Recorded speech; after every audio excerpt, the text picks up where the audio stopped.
Good afternoon, students. We are moving along. Last time around, we finished talking about Andrew Jackson. And we're going now to the next chapter, number 10, Religion and Reform. It's going to be a short chapter. We're just going to go quick through it. I'm not sure if we need to have an exam on it. We'll see, maybe a couple of questions just to check if you watch this video.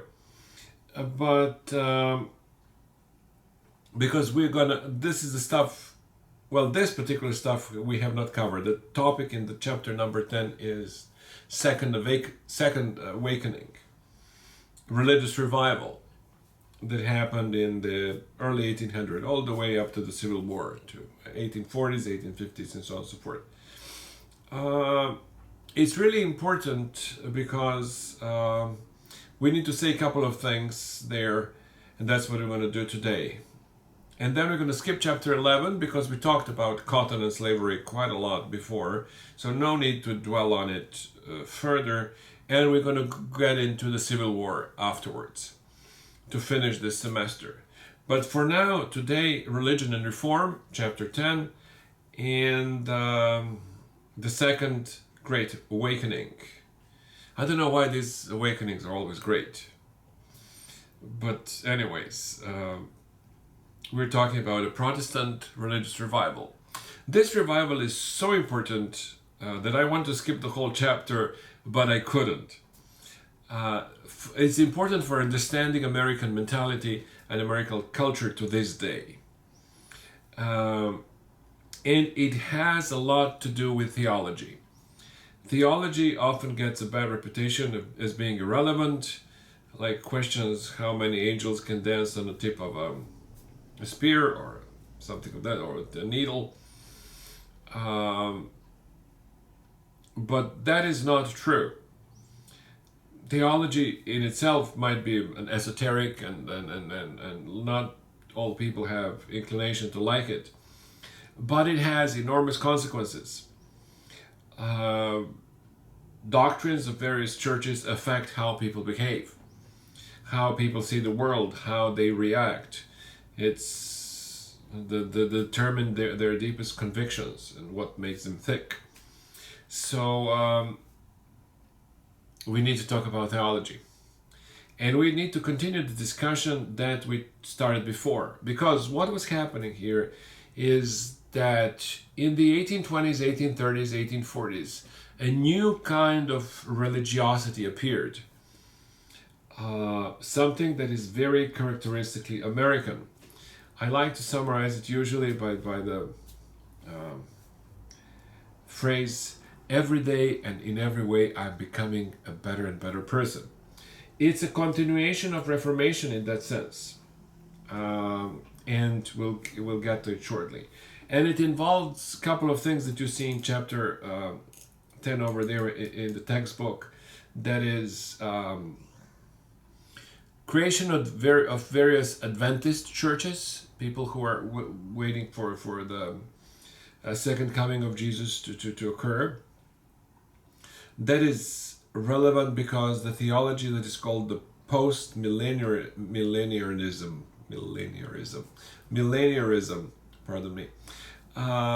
is something that is very important and very characteristic of this religious revival. It's something that the book does not explain at all. So you'll find it here. The second thing is the growth of Methodist churches with the same emphasis of this new kind of theology that is, I summarize as every day in every way I'm becoming a better and better person. The latest incarnation of this theology came relatively recently with Norman Vincent Peale and his disciples. Norman Vincent Peale here from New York, pastor of the Marble Collegiate Church, and he's positive thinking. So think positively and you will be very, very successful. That's something very typically American. or at least a good chunk of America likes that kind of theology, and it stands in the sharp contrast with what was going on before. And the third element, so I said we had various Adventist churches and a couple of other renovationist movements like the Church of Christ and so on and so forth. Growth of the Methodist churches, including the inclusion of Black Americans into various Methodist churches, and finally the Mormons, which are kind of a case on its own. They're connected really with the so-called the British Israelite movement, but we'll cover these one by one. But we need to go back to the Reformation and to draw the contrast between the old theology and the new theology. I gave you a hint before when we were meeting in the classroom and talking about this, and I was talking about various about the first Great Awakening and what was going on there and so on and so forth. But I need to go back there and kind of give you a couple of clarifications. So all the way to John Calvin, because this movement is connected with Calvinism.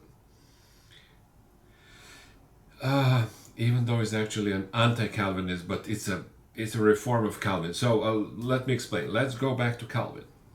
The origin of the Reformation in the 1500s was, as with Martin Luther, he was having questions about salvation. How do you achieve salvation? In the traditional Catholic Church, and this was reformed later on during the Reformation at the Council of Trent and in other places.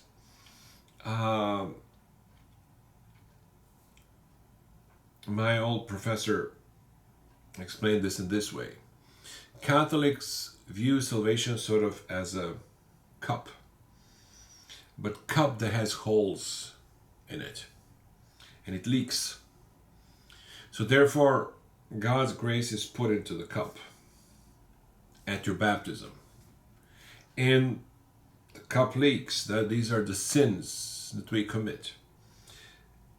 So the level of grace in us declines as we sin more and more.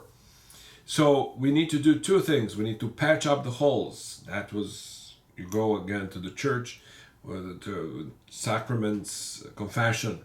Number one is confession. And you need to refill the cup. And that would be the sacrifice of the Mass and the communion. So that's how you replenish the cup, and when the cup is full, you're ready for heaven. So this Catholic theology put a lot of people, including the Reformers, into a situation where they were not sure about their salvation, because am I doing right? Am I, patching the holes on the cup enough? Am I adding the grace? Is it going to be enough? So it caused a great amount of uncertainty. And one of the things that the reformers all had in common, Luther, Calvin, and others, was this emphasis on salvation, how people get saved. And they wanted to have some sort of certainty about it. Luther came with one suggestion, that you are only saved by your faith, and that actually led to many jokes about Lutheranism, including, famous joke, a Swedish joke about two thieves get into the church and try to rob the golden objects and then the valuables in the church. And they're Lutheran, right? And there is a golden chandelier above the altar, and they want to step on the altar and steal the golden chandelier. And the thief said, I can't. I'm really embarrassed. It's a sin to do this. And the other robber says, "Oh, don't worry. Just you have to have faith, and everything's going to be fine." Anyways, so that's the joke about Lutheranism. And I'm telling you so you can give you an idea how these various theology had effect on sort of everyday life. So the most radical answer to the question raised by the Catholic theology about how to achieve salvation is it came from John Calvin, or Jean Calvin. He was French actually, but his influence is predominant in English-speaking countries. Practically all the Protestant churches in English-speaking countries, including the Anglicans, who not pretend they're not Calvinists, or or at least they're more Catholic than any other church in the English-speaking world. Their theology, when you look in the paper and their official document, is officially Calvinist. And Calvinists believe in predestination. That is the most important doctrine of Calvinism, and as a consequence of American Protestant, is that certain people are predestined by God before all ages for salvation, and some other people are predestined for damnation.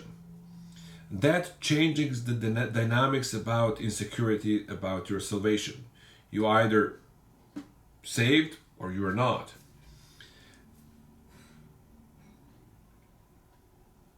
And Calvin believed that this way he solved this problem about the uncertainty of salvation that exists in the Catholic Church.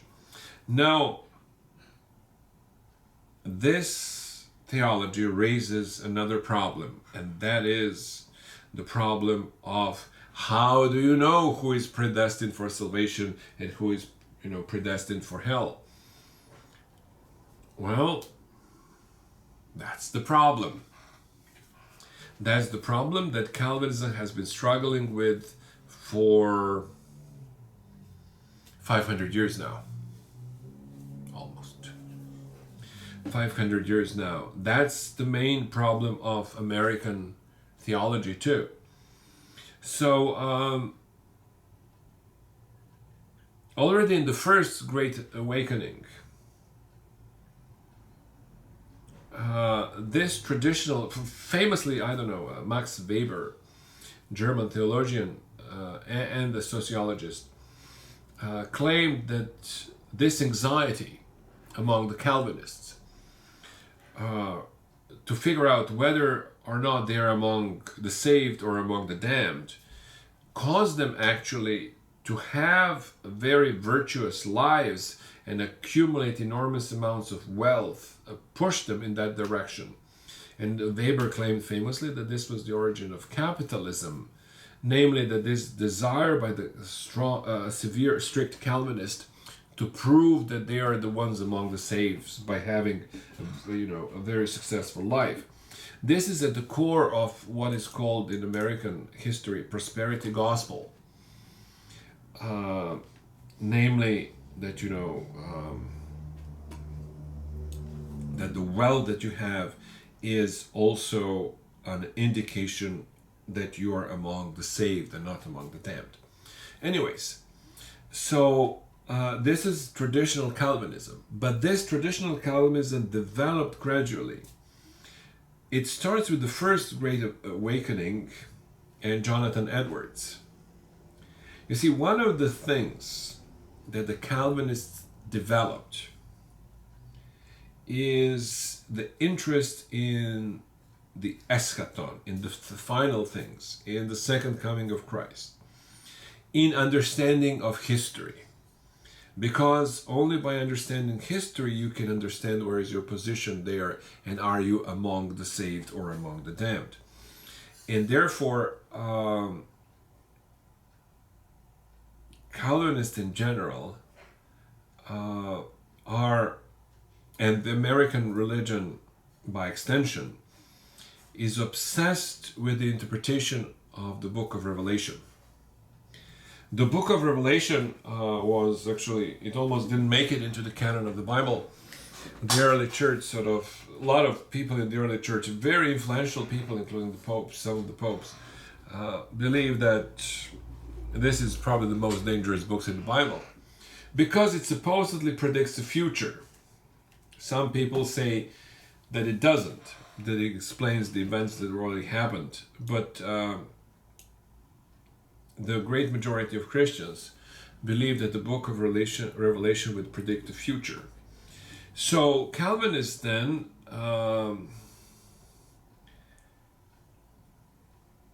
including people that we mentioned with the first Great Awakening, Jonathan Edwards, were very, very interested in these prediction of the future and what does it mean and how it's going to happen. And therefore comes this theology that is called the Postmillenarianism. In other words, again, we have to go back to the Catholic Church. The Catholic Church took a very, very traditional position on the book of Revelation and the second coming of Jesus and all this sort of thing, and the millennium, the 1,000 years kingdom that will be established before, after, who knows, anyways. And saying, basically following the line that is already in the New Testament, that nobody knows the day and the hour but God himself. So don't worry about the end of the world. That's for God to decide, and just keep doing whatever you're doing as if the world is going to last forever. This is not really the Calvinist or American Protestant attitude. And you notice that I use Calvinist and American Protestant almost interchangeably. It's not exactly correct what I'm saying. Some people will criticize me for it, but I do believe that American Protestantism, even when it's anti-Calvinist, and that's often, it's really influenced by these Calvinist teachings. So anyways,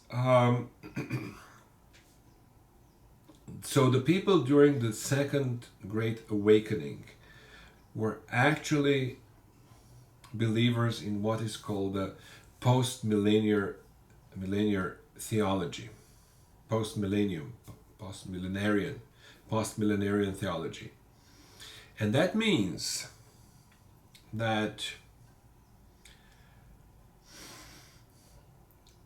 Jesus will come sometime in the future, but before Jesus comes, there will be 1,000 years, or some years, if you interpret this number 1,000 symbolically, of the kingdom of God on earth.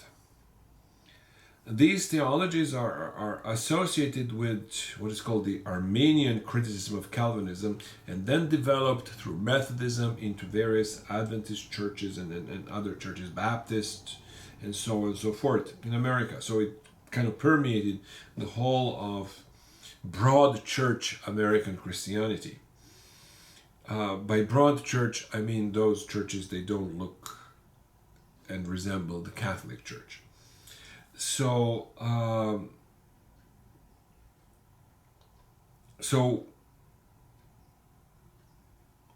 actually, a lot of these preachers from the Second Great Awakening believed that the millennium had already started.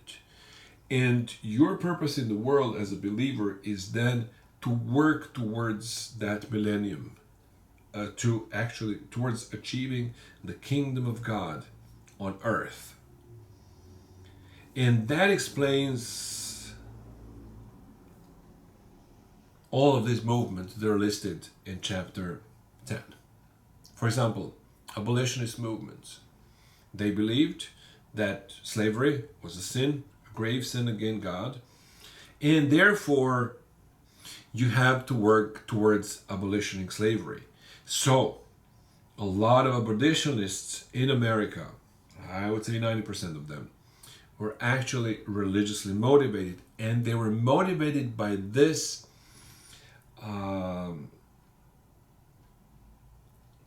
post-millenarian theology. And sometimes this theology is also called as realized eschatology, namely that the millennium, that the kingdom of Christ is being realized into the world right now. So how do you go about doing this? Well, in a typical Calvinist fashion, you go figure out who are the righteous and who are the sinners. And you praise the righteous and try to correct the sinners. And that's also something very typically American. We tend to get into this frenzy of righteousness. where a group among us thinks that it knows what is right and what is wrong, and then therefore go around and chastise the rest of us for not doing enough. You see this happening today during the epidemic. How can you not wear a mask because you are actually threatening other people and their well-being and salvation and so on and so forth? So it can, and it has in American history, went out of control many times, many times. So that's why I decided to say a couple of words about this chapter 10, because this idea that the world is divided into the righteous and to the damned, and even though the original Calvinism doesn't allow for the damned to be saved, they are predestined by eternal decree of God for hell. In the later variations of Calvinism, and that we call the Second Great Awakening, that is now allowed. And you can do that, but only by accepting the righteousness of the good ones, right? The saved, the saints. So American culture, for this reason, is full of self-righteousness. A lot of people who believe that they are right and you're wrong, and there is very little room for compromise there. Anyways, this explains this obsession with the eschaton. Eschaton in Greek, it means the last things, the second coming, the end of the world. So this obsession with the eschaton explains the appearance of the various millenarian movements, like the Adventists and so on and so forth, in the 1820s, 30s, and in general before the Civil War starts in 1861. It explains also the great popularity of this theology among the largest denominations in America, that is Methodists and Baptists, and explains also political divisions, the divisions that you have between, for example, Andrew Jackson and the East Coast elite. In many ways, it's the division between this new theology of postmillenarianism that is spreading like wildfire through the American frontier, across the Appalachian Mountains, when you get into Ohio and Tennessee and further down into Arkansas and Missouri, Kansas, and so on and so forth. So what we New Yorkers kind of ironically call the flyover country is in this period before the beginning of the Civil War, this theology is spreading over, whereas the East Coast cities became linked much more to the traditional, what is called the high church theology. That would be a Catholic or Catholic-like theology, and that's the theology I explained to you in the beginning. It's not about the world and fixing the world's problems. It's about fixing your personal problems, and you going to church, and you going to confession, and you going to the mass, and so on and so forth. So that attitude is called the high church attitude. What we have developed in the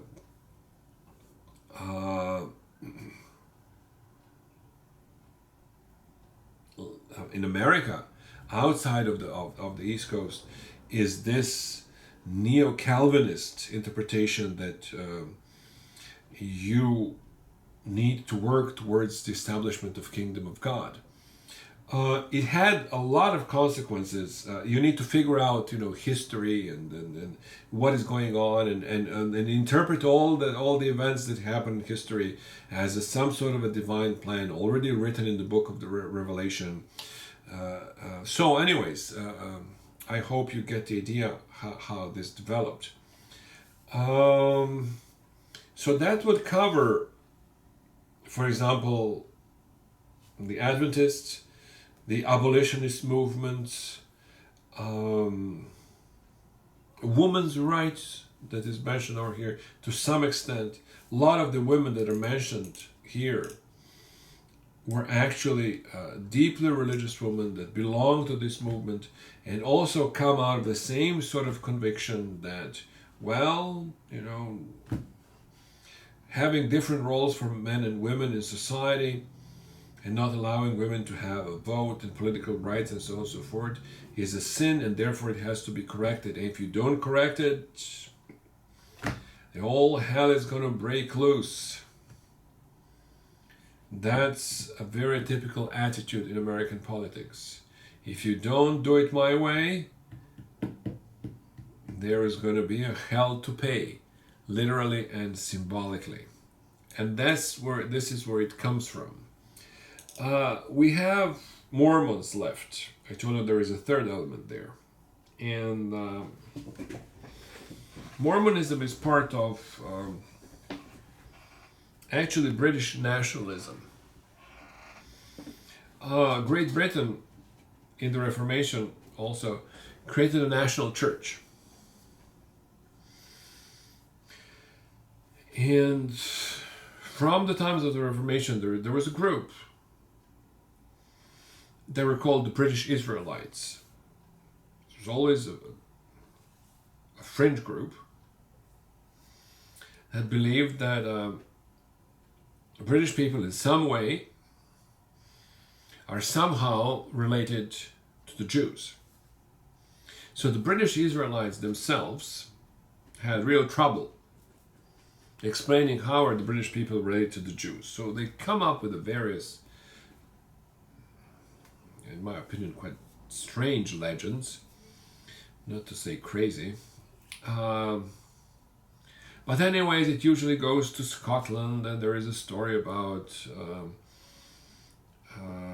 the Stone of Stone, the coronation stone that was used for the Scottish king, then somehow that it was the same stone that was used on the coronation of King David in the Bible, and somehow King David ended up in Scotland. And somehow the English kings, when they came to Scotland, they took that stone and brought it down to London, and it's now part of the coronation chair of the kings and the queens of England, and so on and so forth. So that's the mythology of British Israelites that existed in Britain. Very often St. Joseph of Arimathea is mentioned as somebody who from Israel after the resurrection of Jesus came to Britain, and so on and so forth. So there are all these sort of stories. They were largely part of popular culture, and very few people took them seriously. Very few people in Britain. But when you transfer this attitude to America, then you can actually much easier establish connection between Americans and the Israelites. And this is the core and the origin of the Mormon religion.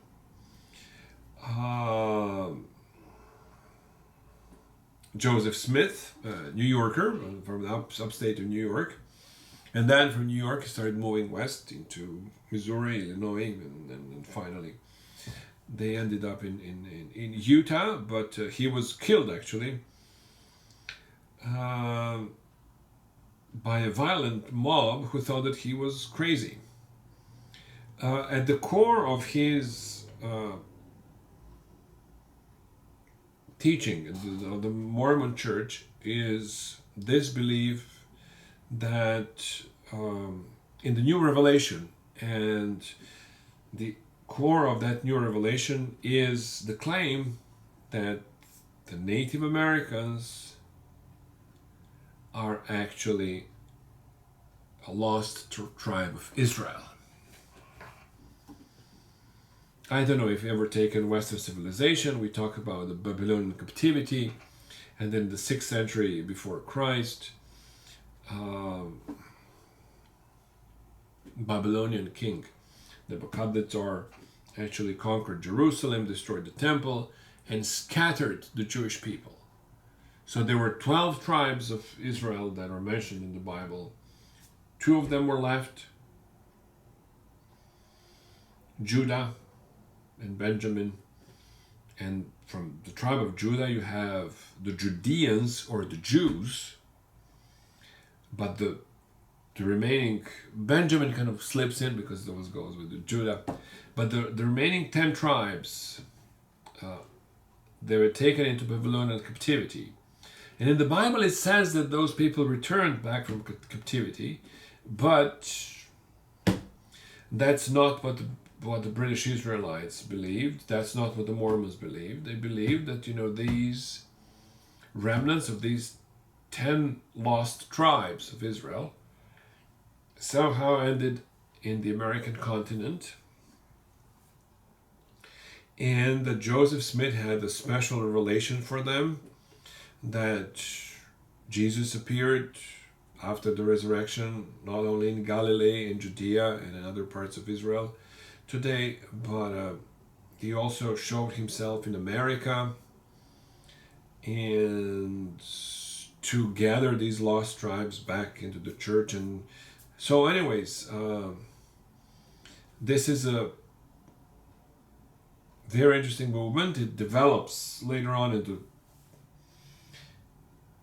with other additional revelations to this one. This was the base of it. And then there are all these sort of revelations about, baptizing the dead people and the body of God and so on and so forth. There are the various layers of Mormon revelation that, you get introduced to as you progress in the hierarchy of the Mormon church. Some of them is actually even kept secret. They don't want to, people to know about it and so on and so forth.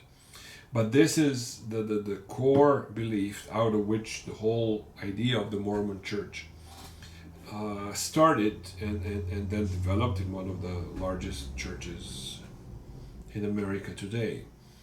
So the essence is this idea of British Israelites, the somehow American Indians, and people who claim that they're related to American Indians. That's also an interesting twist to it, that they are related to this lost tribe of Israel and so on and so forth. For a lot of people in the 19th century, this was outrageous, and Joseph Smith was killed. Especially outrageous was the issue of polygamy. That's a great controversy. More importantly, I just recently found out that his first wife claimed that he was never a polygamist, which makes her into a tiny minority, because pretty much everybody else believed that he was a polygamist but her. So anyways, be that as it may, it's not our job to go around and judge various theological teachings.